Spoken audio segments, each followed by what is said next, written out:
It is now 2025, and Happy New Year's to everyone out there in Headliner Nation. Now, so many fantasy championships were won in this community just last week in Week 17. We've been seeing those championship messages from you guys all over the place. We could have called it a successful year right then and there, and just gone on vacation, like so many other fantasy outlets, but no, we're here for everyone in the community. Even those that are stuck in a league that play in the worst possible week of the NFL season to determine their fantasy champion. But let's consider this as your first chance at a 2025 New Year's resolution. No more playing in leagues that determine their fantasy champion in Week 18. That's right, Week 18 may suck for fantasy, but we're going to try our best to still give you the best possible plays for this week at the quarterback, running back, wide receiver, and tight end position. What we really need to do is just find the players that are actually going to be playing this week and try to focus on as many guys as we can that have something to play for. Now, there are timestamps down below for the position you're looking for, but let's go ahead and start off at the quarterback position. Now, when we do that, we bring up Tier 1 first, where we got Lamar Jackson, Jaden Daniels, Baker Mayfield, Joe Burrow, Sam Darnold, Jared Goff, and Bo Nix. Now for Lamar Jackson, he needs to win the division, and Cleveland is much easier to throw on than run on. Then we move down to Jaden Daniels going up against Dallas. Now they've already clinched in Washington, but they're battling Green Bay for the 6th seed. Plus, no other team in the NFL allows more fantasy points per game to the quarterback position than the Dallas Cowboys. Then we move down to the Bake Show. Baker Mayfield going up against New Orleans. He is in a must-win situation, a win and in situation, and Baker's just out there throwing so many TDs these days. Now after him, we got Joe Burrow going up against Pittsburgh, another guy in a must-win game. With the running game currently banged up with Chase Brown, they may have to throw the ball even more, so Joe Burrow's at number 4. Then at 5, we got Sam Darnold, and at 6, his opponent, Jared Goff, going to be one of the best games, if not the best game of the week, Minnesota and Detroit. It's a battle for the division. It's a battle for the number 1 overall seed in the NFC. And then lastly, to round out Tier 1, it's Bo Nix going up against Kansas City. Denver is in a must-win situation, and Kansas City is going to be resting some of their key starters. Now we know the Denver running game isn't great, and it's super tough to run on Kansas City regardless. Bo Nix is going to be airing it out in Week 18. So now we transition down to Tier 2, where we have Michael Penix, Russell Wilson, Geno Smith, Bryce Young, Jordan Love, Justin Herbert, and Caleb Williams. Now Michael Penix Jr., he's going up against Carolina, a must-win situation for the Falcons, and the Panthers allow the 3rd most fantasy points per game to the quarterback position. Then we got Russell Wilson going up against Cincinnati. Now this may not be a need-to-win scenario for the division if Baltimore wins earlier in the day, but it's a great matchup going up against Cincinnati, who allows the 5th most fantasy points per game to the quarterback position. Then we got Geno Smith going up against the Rams. Seattle, they're eliminated, but Geno would get $2 million for throwing over 186 yards, and another $2 million if Seattle wins the game, getting them to 10 wins on the season. There's a lot of incentive for Geno Smith to have a really good game here in Week 18. In a matchup going up against the Rams, they allow the 11th most fantasy points per game to the quarterback position, and earlier in the year, Geno threw for 363 yards and 3 touchdowns against them. Then we move down to Bryce Young going up against Atlanta, and he hasn't been playing for anything in a long time, but he's now had 3 straight games with multiple touchdowns and has been pretty solid from a fantasy standpoint. Then we move down to Jordan Love going up against Chicago. They've already clinched, but they're battling Washington for that 6th seed. How about Justin Herbert? He's going up against the Raiders. They've also already clinched, but could move up to the 5 seed with a win and a Pittsburgh loss. Then we move down to Caleb Williams to round out Tier 2, going up against Green Bay. It sounds like all their healthy starters are going to play in this ballgame. Now, if you've watched the Bears at all over the last few weeks, ever since they've changed offensive coordinators, you know they like to throw the ball a lot. And let's just be a little bit honest here. The last game of the season at Green Bay on the road, this is like the Super Bowl for the Bears. Okay, they still want to go out there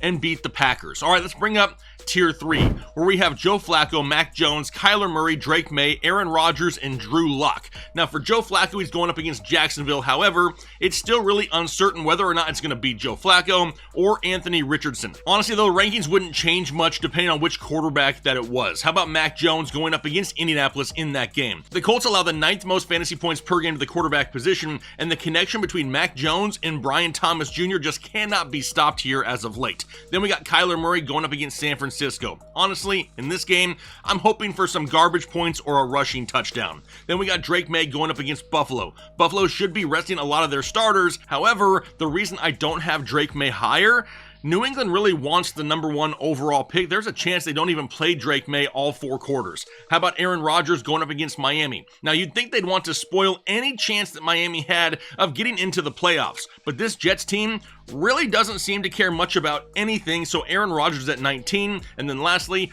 Drew Lock going up against Philadelphia. Now, Philadelphia is resting some of their starters, and Lock is out there doing his best to screw over the Giants' future. You can't forget earlier in the year when Drew Lock thought he was the QB2 on the roster, however, they went to Tommy DeVito instead. Lock wasn't happy, and now he's going out there and playing like Joe freaking Montana. At this point, they're not getting the number 1 pick, so Drew Lock probably going to try to ball out once again so he can get paid this offseason. Now, before we dive into running backs, I gotta shout out today's sponsor, Turtle Beach. And it doesn't matter that Christmas is now officially over. I'm sure a lot of you out there got some gift cards or some cash for Christmas. So now it's time to buy yourself a little something. Now, a couple weeks back, I got my son a Turtle Beach Stealth 700 headset, but for Christmas, we went all out. I got him the wireless keyboard, the wireless mouse, the mouse pad. His setup looks sick. And Turtle Beach really has every gaming accessory you could ever want. They're all high quality at prices that don't break the bank. Anything from flight simulators, racing simulators, controllers, keyboards, and mice, Turtle Beach is the ultimate gaming cheat code. But just because the holidays are over doesn't mean you still can't get it at a discount. That's what I'm here for. So for a limited time only, head over to turtlebeach.com and use the code word headliners at checkout for 10% off your entire order. That's right, 10% off your entire order at turtlebeach.com with promo code headliners. Because there is nothing wrong with getting yourself a few extra presents even after Christmas. But alright, now let's head into some running backs. And once again, we'll start off in Tier 1 as Bijan Robinson, Jahmyr Gibbs, Derrick Henry, Bucky Irving, Josh Jacobs, and Jonathan Taylor. Now for Bijan Robinson, he's going up against Carolina. It's a must-win situation, and no team in the NFL allows more fantasy points per game to the running back position than the Carolina Panthers. How about Jahmyr Gibbs going up against Minnesota? They're playing for that number 1 seed in the NFC. Now this is a tough matchup, but Gibbs had no issues going over 150 total yards against the Vikings earlier in the season. Then we go down to the King, Derrick Henry going up against Cleveland. And Baltimore needs to win this game to win the division. They have something to play for. My biggest concern, if they get a big first half lead, we may see a little bit less Derrick Henry down the stretch. Then we got Bucky Irving going up against the Saints. It's a must-win situation, and he had over 100 total yards and a touchdown against them earlier this year. We then go down to Josh Jacobs going up against Chicago. Now, they've already clinched, but they're battling Washington for that 6th seed, and the Bears are much easier to run on than throw on. However, I'm not expecting a full set of snaps this week for Josh Jacobs. I don't think he crosses 20 carries, but the ceiling, the touchdown opportunities is still there. Then we got Jonathan Taylor going up against Jacksonville, and he's been dominant here as of late, and no reason for it to not continue here in the final week of the season. All right, down to Tier 2, we got Zach Charbonnet, we got Aaron Jones, Devon Achane, Najee Harris, Rico Dowdle, DeAndre Swift, Tyrone Tracy, Ray Davis, and Isaac Guerendo. Now for Zach Charbonnet, he's going up against the Rams. We know there's no Kenneth Walker, and LA could be resting some of their starters. We have some touchdown opportunity this week once again for Zach Charbonnet. Aaron Jones, he's going up against Detroit. He's also nursing a quad bruise and is questionable to play. Sounds like he's going to be out there though. A very meaningful game going up against the Lions. Remember, they're playing for the number 1 seed in the NFC. Then we got Devon Achane going up against the Jets. A must-win situation for Miami, but once again, he may be without Tua, and that always hurts his production. Najee Harris, he's going up against Cincinnati. May not be a need-to-win scenario, though, if the Ravens win earlier in the day. However, he should see plenty of volume in this game, trying to keep the ball away from Cincinnati and that Joe Burrow offense. How about Rico Dowdle going up against Washington? And with so many pieces of this offense hurt, they just cut Ezekiel Elliott. Rico Dowdle is really the only option they have every single week. DeAndre Swift, he's going up against Green Bay. He's a guy who really hasn't had a high ceiling here as of late, but given the options we have in Week 18, he finds himself up inside Tier 2, alongside Tyrone Tracy going up against Philadelphia. He's one of those young bright spots in this New York Giants offense, and with Drew Lock out there playing his heart out, he's going to have some touchdown opportunities, plus Philadelphia resting some of their starters. Then we got Ray Davis going up against the Patriots. He should see a lot of touches on the ground, with James Cook more than likely not playing in this ball game, and then Isaac Guerendo going up against Arizona. With Brock Purdy more than likely not playing, they're going to rely heavily on the run game in San Francisco this week. which will then bring us to Tier 3, Kenneth Gainwell, J.K. Dobbins, Rachaad White, Brian Robinson Jr., Chase Brown, Breece Hall, Blake Corum, and Amir Abdullah. And if this isn't the craziest Tier 3 that you've seen all year long, Kenneth Gainwell, we know that they have nothing to play for in Philadelphia, and Barkley is going to be rested. He will not play. Now Gainwell gets a matchup going up against the Giants, who allows the second most rushing yards per game. Then we got J.K. Dobbins going up against the Raiders. He only needs 58 yards for a $150,000 bonus. Now on top of that, we saw Dobbins torch Las Vegas already one time this year. Now the Chargers have already clinched, but they could move up to the 5 seed with a win and a Pittsburgh loss. Then we got Rachaad White going up against New Orleans, another one of these guys in a must-win situation. Brian Robinson Jr. going up against Dallas. It's possible that Austin Eckler returns this week. However, Washington has already clinched, but they're battling Green Bay for the number 6 seed. I'm not expecting a full set of snaps for B-Rob this week, which will then bring us down to Chase Brown going up against Pittsburgh. He's currently dealing with a left high ankle sprain. He's questionable to play, but this is a must-win situation for Cincinnati. There are conflicting reports out there. Some say there's no shot that he plays this week. Some seem to be a little bit optimistic. He is definitely a player that we need to pay close attention to heading into the weekend. Then we got Breece Hall going up against Miami. I'm not expecting a full set of snaps for Breece Hall. He hasn't done anything really in weeks. How about Blake Corum of the Rams going up against Seattle? We know the Rams have already clinched, but they could get the 3 seed with a win or a Tampa Bay loss. Obviously with them resting starters, it's doubtful that we see very much, if any, Kyren Williams, so Blake Corum up inside the top 24. Then we got Amir Abdullah going up against the Chargers, and now he seems to be the leader in this Las Vegas backfield, but he's currently questionable to play. He got banged up in week 17. How much do they push it into week 18? Another name to pay attention to. All right, now we go down to Tier 4. It's Braylon Allen, Jalen Warren, Samaje Perine, Jaleel McLaughlin, Tank Bigsby, Travis Etienne, and Antonio Gibson. For Braylon Allen, he's going up against Miami, and with the Jets having nothing to play for, you have to expect him to get more snaps here in week 18. How about Jalen Warren going up against Cincinnati? And this comes back to the same thing we've talked about numerous times in this show. This may not be a need-to-win scenario for the division if Baltimore wins earlier in the day. Then we got Samaje Perine going up against Denver. We know that Isaiah Pacheco is banged up. We know the Chiefs are resting key starters, and this is somewhat of a revenge-type game. Samaje Perine going against his former team. Then we got Jaleel McLaughlin going up against Kansas City, a must-win situation with starters being rested. Tank Bigsby going up against Indianapolis. I got him and Travis Etienne back-to-back. And between the 50-50 split in this offense really just being Mac Jones throwing the ball down the field to Brian Thomas Jr., I got both these guys down inside Tier 4, and then Antonio Gibson going up against Buffalo. Buffalo is going to be resting starters. We've seen the snap percentage decrease each week for Ramondre Stevenson because he can't hold on to the football, so I expect more Antonio Gibson in week 18. Which only leaves us Tier 5 now. It's Michael Carter, Tony Pollard, Ramondre Stevenson, Alvin Kamara, Kyren Williams, and Tajay Spears. Now Michael Carter, we know that Trey Benson is on IR and James Conner is not 100%. We could see increased touches going the way of Michael Carter. Tony Pollard, he's going up against Houston. Now we know that Tajay Spears is currently dealing with a concussion, and Pollard is 83 yards away from a $250,000 bonus. Another 2 touchdowns away from another $250,000 bonus. Plus, the Houston Texans have nothing to play for. Now we know that Tony Pollard missed the game last week due to injury and having the flu. Does he come back this week? If he is ruled a 100% full go, he climbs all the way to the top of Tier 3, so pay attention to Tony Pollard throughout the rest of the week. Then we got Ramondre Stevenson, like I mentioned with Antonio Gibson. He's seen reduced snaps, so he's dropped down the rankings. Alvin Kamara going up against Tampa Bay. I had to include him because a lot of people are asking questions about him. There are rumors circulating that Alvin Kamara, Derek Carr, and Chris Olave could all come back and play in week 18. I don't really expect that. Now, if he does, there's no way he plays a full set of snaps. He's been dealing with a groin injury. After him is Kyren Williams. A lot of people want to know what to do with Kyren Williams. They've already clinched. They can get the 3 seed with a win or a Tampa Bay loss, but there is no way that Kyren Williams plays anything near a full set of snaps. I honestly feel a lot better about Blake Corum at this point. And then lastly, I wanted to include Tajay Spears as well going against Houston. He's currently in the concussion protocol and not likely to play. However, he has not been officially ruled out at the time of this recording. Another player with a lot of conflicting reports. He helped a lot of people in week 17, and a lot of people would love to use him again. If I had to guess, he is not on the field this week, but I wanted to be sure to include him because I know a lot of people are going to have a lot of questions about Tajay Spears. Which gets us through running backs, so now we're going to wide receivers. In Tier 1, we got Justin Jefferson, Jamar Chase, Mike Evans, Amon-Ra St. Brown, Brian Thomas Jr., Malik Neighbors,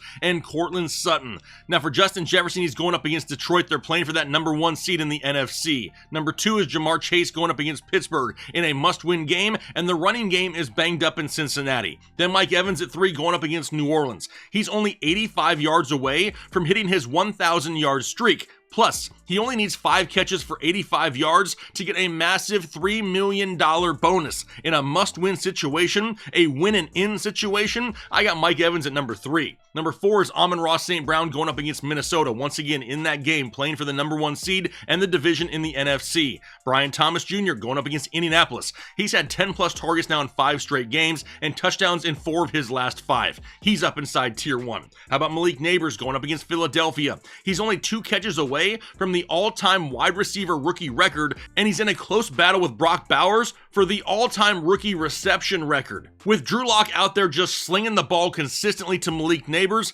he needs to be up inside Tier 1 going against Philadelphia, who's resting their starters. And then Courtland Sutton going up against the Chiefs. He only needs 82 yards to hit a $500,000 bonus, and the Chiefs will be resting a ton of their key starters. Plus, it's a win-and-in situation for the Broncos. Which takes us down to Tier 2. It's JSN, Jackson Smith-Njigba, Zay Flowers, T. Higgins, Ladd McConkey, Terry McLaurin, Drake London, George Pickens, Jordan Addison, Devontae Adams, Jameson Williams, and Tyreek Hill. Now, JSN has clearly turned into the top receiving target in Seattle, but remember when we talked about quarterbacks earlier? Geno needs to go out there and not only win the game, he's got to throw for at least 186 yards. His safety blanket is JSN in this offense. Going up against the Rams, who are probably going to be resting some starters, I like the matchup. Zay Flowers, he's going against Cleveland. They need to win the division. T. Higgins, not 100% healthy, but a must-win game for Cincinnati. And with so much defensive attention looking at Jamar Chase, T. Higgins up inside the top 10. Ladd McConkey going up against Las Vegas. Now, the Chargers, they've already clinched, but they can move up to the 5 seed with a win and a Pittsburgh loss. Terry McLaurin, he's going against Dallas. They've already clinched, but they're battling Green Bay for the 6th seed. Drake London, he's going up against Carolina, and this is a must-win game. The biggest thing going against him is Michael Penix is spreading the ball around a little bit more and not just locking on to Drake London. Then we got George Pickens going up against Cincinnati. Now, this may not be a need-to-win scenario for the division if Baltimore wins earlier in the day. However, if Baltimore were to lose, George Pickens has a great opportunity against Cincinnati. Then we got Jordan Addison going up against Detroit in the game of the week, the Lions against the Vikings. Then we move down to Devontae Adams going up against Miami. And as bad as this Jets offense has been, Devontae Adams still seems to be the best option in the offense going up against Miami. Then we got Jameson Williams going up against Minnesota. Like I said, once again, you see a lot of these guys in this game being ranked pretty high because they're playing for that number 1 seed in the NFC. And then we got Tyreek Hill going up against the Jets. A must-win game for Miami, but more than likely will not have Tua once again, which means his ceiling is lower. Which takes us down to Tier 3. It's Keenan Allen, Garrett Wilson, Adam Thielen, DK Metcalf, Jalen McMillan, and DJ Moore. Now for Keenan Allen, he's going up against Green Bay, and even though Green Bay has already clinched, I have a feeling that the Bears are going to try to go out and end their season on a high note. The most consistent weapon in this passing game is Keenan Allen. Then we got Garrett Wilson going up against Miami. Is he upset? Is he leaving the Jets? What's going to be the future there in New York? A lot of people don't know. All I do know is the inconsistencies have definitely been there the majority of the second half of the season. Then we got Adam Thielen going up against Atlanta, a great matchup, and Adam Thielen has been heavily targeted by Bryce Young here as of late. After him, we got DK Metcalf in a great matchup going up against the Los Angeles Rams, with the Rams more than likely resting starters, plus it was a good matchup anyway. I got DK up inside the top 24. Jalen McMillan going up against the Saints, a must-win situation, a win-and-in situation, and Baker is definitely looking at him in the red zone. Then we round out the top 24 with DJ Moore going up against Green Bay. Now, while the volume seems to migrate towards Keenan Allen, the big playability is still there for DJ Moore. It just doesn't happen quite as frequently, so that's why he's at the bottom of Tier 3. Tier 4, this is where we go Darnell Mooney, Calvin Ridley, Jacoby Myers, Quentin Johnston, Marvin Mims, the Big OZ, and Ricky Pearsall. Now for Darnell Mooney, he's in a must-win game going up against Carolina. It's a great matchup. Calvin Ridley, he's going up against Houston. Houston will more than likely be resting some of their starters. Jacoby Myers going up against the Chargers, another team that may not play their starters a full set of snaps. Jacoby Myers in line for some increased targets. How about Quentin Johnston going up against the Raiders, another team that is already clinched, but they could move up to the 5 seed with a win and a Pittsburgh loss. Marvin Mims of Denver, he's been a big play machine as of late, going up against Kansas City, who's resting starters, and it's a must-win situation for Denver. Now after him, we got the guy whose name that I can never seem to say right. I've heard it pronounced Olamide. I've heard it pronounced Olamide Zacchaeus. At this point, I'm just calling him the Big OZ from now on because he's definitely been a huge part of this offense the last couple of weeks for the Washington Commanders. In a matchup going up against Dallas, the team is already clinched. Sure, some of the top starters may sit, but he's not one of the top starters. He could see extra volume this week. How about Ricky Pearsall going up against Arizona? The biggest thing going against him is Brock Purdy is doubtful to play. More than likely, he will not be on the field. And if that's the case, maybe we see a little bit less of the high-end studs and a little bit more Ricky Pearsall, which takes us down to tier 5, where we have Deebo Samuel, Marvin Harrison Jr., Jawan Jennings, Jaden Reed, and Chris Olave. Now for Deebo, like I just mentioned with Ricky Pearsall, Brock Purdy more than likely will not be playing in this game. Maybe we see a little bit of Deebo in the backfield potentially. How about Marvin Harrison Jr. going up against San Francisco in that game? He's really been inconsistent. He's really one of those guys that's going to go out weekly and get you 5 catches for right around 50 yards and really hard to count on anything more. After him is another guy in that same matchup. A lot of guys right here in this San Francisco-Arizona matchup. Got Jawan Jennings down here inside tier 5. Then we got Jaden Reed going against Chicago. And I have no idea why the Packers have just completely gone away from Jaden Reed, especially since Christian Watson isn't healthy. I would have expected more Jaden Reed, but we're just not seeing it weekly. That's why he's barely up inside tier 5. And then we round it out with Chris Olave because I know a lot of people will ask a lot of questions about him. Does he return? Because if he does, it's a great matchup going up against Tampa Bay. Now, honestly, I would be shocked if he does play in this ball game. So in case you're wondering, if he were to sit, the next guy up in my rankings would be Michael Pittman. Which then only leaves us tight ends, the football kind, where we have in tier 1 Brock Bowers, Sam Laporta, Trey McBride, and Jonnu Smith. For Brock Bowers, he's going against the Chargers. He is 9 catches away from the all-time record for receptions in a season by a tight end. How about Sam Laporta going against Minnesota? We already know how important this game is for both of these teams, and Sam Laporta now has 3 straight games over 10 fantasy points. Trey McBride, he's going up against San Francisco. Nothing to play for, but you have to think they continue to feed him. He's the only player in this offense that they feed consistently in the passing game. How about Jonnu Smith going up against the Jets? A must-win situation, but more than likely the Dolphins will be without Tua once again. All right, down to tier 2, Mark Andrews, TJ Hawkinson, George Kittle, Tucker Kraft, Chiggy Oko, and Kyle Pitts. Now, Andrews is going up against Cleveland. This is a need-to-win game to win the division. Then we got Hawkinson going up against Detroit. We know they're playing for that number 1 seed. Plus, he can kind of stick it to his former team there in Detroit. How about George Kittle going against Arizona? I would love to put him higher in the ranks. He deserves to be a tier 1 guy weekly. But with Brock Purdy not playing, I'm not expecting a full set of snaps for George Kittle. Tucker Kraft, he's going against Chicago. Another guy that's playing on a team that's already clinched. However, they are battling Washington for that 6th seed. Then we got Chig Okonkwo going up against Houston. Houston resting a lot of their starters, and Chig has kind of turned into that safety blanket in the passing offense. Then we move down to Kyle Pitts going up against Carolina. A must-win game, and Michael Penix has been a huge improvement in this Atlanta passing game. He's actually able to move the ball down the field and really include Kyle Pitts a lot more than we saw from Kirk Cousins earlier in the season. Which means we can round it out with tier 3. It's Pat Freiermuth, Isaiah Likely, Zach Ertz, Mike Gesicki, and Hunter Henry. For Patty F, he's going up against Cincinnati, and this may not be a need-to-win scenario if Baltimore wins earlier in the day, but Pat Freiermuth kind of been a low-end tight end 1 most of the year anyway. How about Isaiah Likely going against Cleveland, a game that Baltimore needs to win